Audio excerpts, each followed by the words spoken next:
गोंडा के नारायणा अस्पताल के डॉक्टर पर अपने कर्मचारी की हत्या करने का आरोप। जो भी घटनाएं हुई हैं उसमें डॉक्टर साहब एकदम संलिप्त हैं। आखिर कैसे दरिंदगी की सारी हदों को कातिल ने किया पार?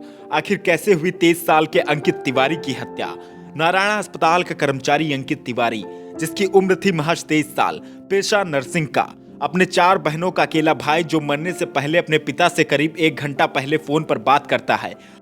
बात करते करते ही उसकी आवाज़ बंद हो गई और मोबाइल में केवल खट खट की ही आवाज़ सुनाई पड़ रही थी। उनके पिताजी ने बार बार कई चीज़ें पूछी, लेकिन वो यही बता रहा था कि जहाँ भी हैं, जहाँ सुरक्षित हैं, आप परेशान ना हो। और पिता को डॉक्टर के द्वारा टॉर्चर करने की बात बताता है। पिता कई बार पूछता कि हुआ क्या, कहाँ हो, लेकिन इन बातों को अंकित टालता रहता है और बात करते करते ही फोन से आवाज आनी बंद हो जाती है। पिता हेलो हेलो चिल्लाता है, लेकिन दूसरी तरफ सिर्फ खामोशी रहती है और उसके अगले ही घंटे उसकी लाश रेलवे ट्रैक पर मिलती है, खून से सनी और औंधे मुंह पड़ी हुई लाश। लाश को सबसे पहले मालगाड़ी के पायलट ने देखा।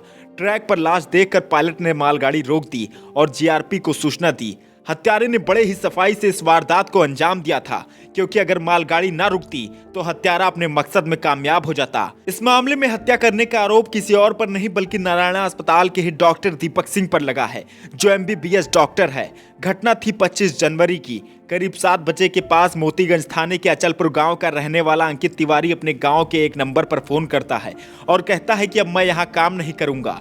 फोन के दूसरी तरफ उसके पिता होते हैं और अंकित बार बार डॉक्टर के द्वारा टॉर्चर करने की बात अपने पिता से बताता है।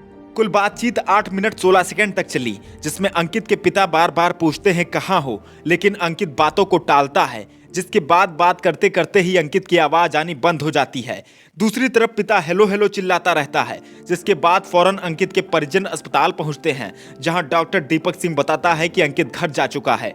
कुछ देर में डॉक्टर के द्वारा अंकित के परिजनों को बताया जाता है कि एक लाश रेलवे ट्रैक पर मिली है, शायद वो अंकित की हो। इस अप्रत्याशित बात से डॉक्टर पर शक होता है और परिजन रेलवे ट्रैक पर पहुंचते हैं। तब तक लाश जीआरपी के कब्जे में होती है। शव की शिनाख्त होती है और ये पुष्टि हो जाती है कि वह अंकित तिवारी ही था, जिसके बाद डॉक्टर के खिलाफ हत्या की तहरीर दी जाती है, लेकिन तब तक डॉक्टर फरार हो चुका था। खबरों की माने तो अस्पताल कर्मियों द्वारा बताया गया कि अंकित द्वारा सिगरेट न लाने पर डॉक्टर दीपक सिंह द्वारा अंकित की पिटाई की गई थी। इस बात से शक और भी गहरा हो जाता है। अंकित की पोस्टमार्टम रिपोर्ट में कुल 16 जगहों पर चोट के निशान हैं। दरिंदगी इस तरह की गई कि हत्यारे ने अंकित की दोनों आंखें भी फोड़ दी। अंकित की कई हड्डियां भी टूटी थी। घटना के 3 दिन पूरे हो चुके हैं। डॉक्टर और उसके 2 अन्य साथियों के ऊपर हत्या और लाश को छुपाने की धाराओं में मुकदमा जीआरपी में दर्ज किया गया है। अंकित के बेबस पिता की आंखें प्रशासन पर टिकी हैं और आरोपी डॉक्टर दीपक सिंह फरार है। अब देखना होगा कि पुलिस कब तक दीपक सिंह को पकड़ती है। ब्यूरो रिपोर्ट, इंटरनेट की आवाज। मेरा नाम रमेश कुमार तिवारी है और मेरे जो है चाचा का लड़का है, मेरा भाई लगता है अंकित कुमार तिवारी। वो नारायणा हॉस्पिटल में जो है काम करता था, नौकरी करता था डॉक्टर दीपक के यहाँ। और जो है शाम को 6:45 बजे वो अपने पिताजी से जो बात बताया कि ये हमको बार बार जो है टार्चर करते हैं और जो है परेशान हमको काफ़ी करते हैं, तो हम इनके यहाँ नौकरी छोड़ देंगे। उसी के बाद में उनके पिताजी ने बार बार कई चीज़ें पूछी, लेकिन वो यही बता रहा था कि जहाँ भी हैं, जहाँ सुरक्षित हैं, आप परेशान ना हो। उसी के आधे करीब बात करते करते ही उसकी आवाज़ बंद हो गई और मोबाइल में केवल खट खट की ही आवाज़ सुनाई पड़ रही थी और बार बार पूछ रहे थे कि जहाँ कहाँ, हेलो हेलो हेलो, यानी हेलो हेलो की कई बार उन्होंने आवाज़ की, लेकिन उसकी कोई आवाज़ नहीं आई। वो आधे पौन घंटे तक घबराए। उसके बाद सीधा हॉस्पिटल पहुँचे। हॉस्पिटल में डॉक्टर दीपक सिंह मिले और मिलने के बाद जब उनसे पूछा गया कि जो है अंकित तिवारी कहाँ पे हैं, तो उन्होंने सीधे वर्डों में बताया कि मैं नहीं जानता, वो घर जा चुके हैं। जब वो कहे घर जा चुके हैं तो सब लोग और भी परेशान हुए। तो उन्हीं के स्टाफ में कोई लड़का कमलेश है, उसने बताया कि हमने उसका लोकेशन टेस्ट किया है और वो सतई पुरवा बता रहा है।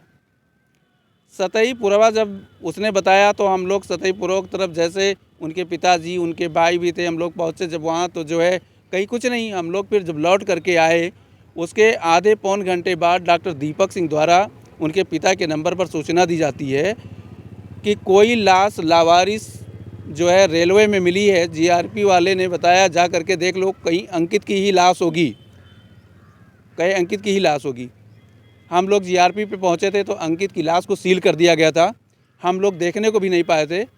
उसमें कोई कांस्टेबल फ़ोटो खींचे था, उसी फ़ोटो को हम लोगों ने देखा और उसी से अंकित की पहचान की। अंकित की पहचान करने के बाद में लाश को जो है पोस्टमार्टम के लिए भेज दिया गया।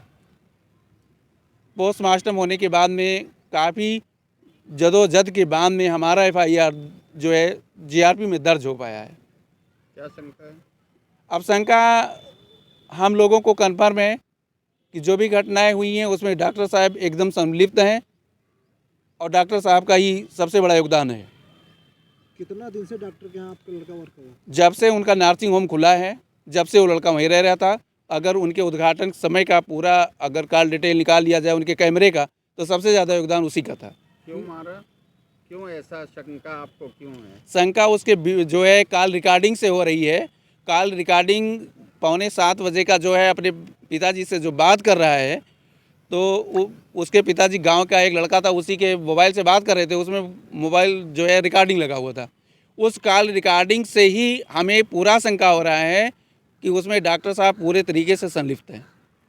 मुकदमे में किसका नाम लिखवाया और किस धारा में? नामजद करते हुए हमने डॉक्टर दीपक सिंह के ऊपर एफआईआर दर्ज कराया। हमने बताया कि अपने साथियों के साथ मिलकर के इन्होंने मेरे भाई की हत्या करवाई है और 302 और 201 का मुकदमा इनके ऊपर दर्ज हुआ है। अनुमानन कितना साल से कर रहा था? अनुमानन जब से बताया कि उनका नर्सिंग होम मुश्किल से कुल 1 साल भर के अंदर ही हुआ है। इसके बीच में कोई विवाद? नहीं, कोई विवाद नहीं था, अच्छे से चल रहा था। वो पहले शुरू में ही जो है यहाँ जिला अस्पताल में डॉक्टर कुलदीप पांडे जी के साथ रहता था। कुलदीप पांडे जी ने ही उसको वहाँ किया था। जो आप बता रहे हैं कि डॉक्टर ने बताया कि आपके लड़की की लाश वहाँ पड़ी है, उसकी रिकॉर्डिंग है आपके पास? उसी की रिकॉर्डिंग नहीं है, क्योंकि उस समय उनके हाथ में छोटी वाली मोबाइल वो चलाते हैं, वही छोटी वाली मोबाइल थी, उस समय की रिकॉर्डिंग नहीं है। अच्छा, घटना करने का कारण क्या होगा? अब घटना करने का कारण यही अगर हम समझ पाते तो आप लोगों से तुरंत बता देते कि घटना करने का उनका क्या कारण है। हमें लग रहा है डॉक्टर साहब दारू शराब पीते हैं। बच्चा जो है बता रहा है, रिकॉर्डिंग में सुनेंगे कि दारू शराब लाने के लिए उसको कहते थे, उसको भी शर्म लगती थी। उस दिन भी वो बता रहा है कि मुझे सिगरेट लाना और पता नहीं क्या कहते हैं, और मैं लाने से इनकार करता हूँ तो मुझे गाली वाली देते हैं। मुकदमा कहाँ दर्ज कराया? जीआरपी थाने में, जीआरपी गोंडा में जो है मुकदमा दर्ज हुआ है। अब क्या चाहते हैं? अब हम उनकी गिरफ्तारी चाहते हैं कि उनकी गिरफ्तारी हो जाए और जो सही हो वो हम लोग भी जान पाएँ कि क्यों उसकी हत्या की गई, काहे की गई और किस लिए किया गया, कौन किया, ये भी हम लोग जान लें। शादी हो गई थी? शादी अभी नहीं हुई थी, मात्र 23 साल उसकी उम्र थी। कितने भाई बहन थे? केवल 4 बहनों में अकेला भाई था। पिताजी क्या करते हैं? खेती करते हैं। घर से पर डे आता रहता था, वहीं रहते? नहीं, वो नहीं रह रहा हॉस्पिटल में। वो बता रहा था कि ऊपर मुझे कमरा दिए हैं, हम उसी में रहते हैं। कहाँ के निवासी हैं? ग्राम अचलपुर के निवासी हैं, थाना मोतीगंज लग रहा है।